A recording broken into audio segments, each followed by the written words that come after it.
Anticipa, sale del fondo Roberto Fernández y encabeza la réplica de Guaraní, que la mete profunda. Solo para el gol está Oviedo. Se acomodó Oviedo, tiró,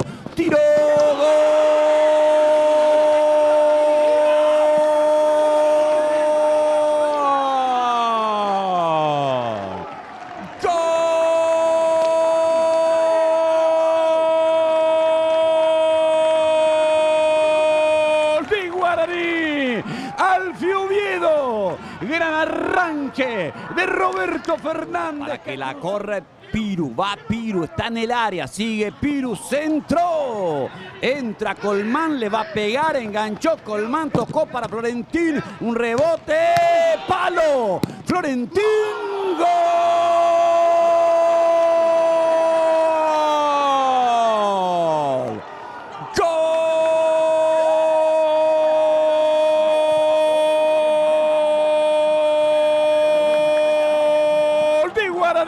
Guaraní, el goleador del campeonato, José Florentín, cuando parecía que ya se diluía. Guaraní tuvo...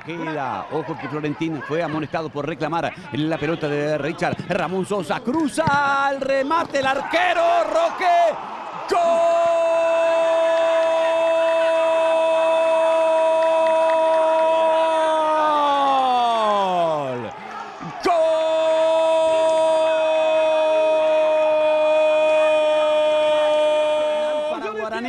Y va a Servio, se va a Servio y le pega Aguilar. Alfredo Aguilar voló sobre el parante derecho y logró desviarle el penal a Servio. El pie izquierdo es el que está más cerca, pero está fuera de la línea. Entonces se repite el penal.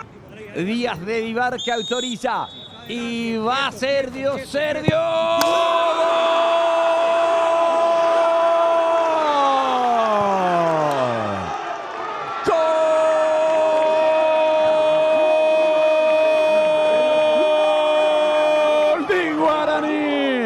Servio cambió de lado, Aguilar buscó de nuevo el palo derecho, Servio convierte y así...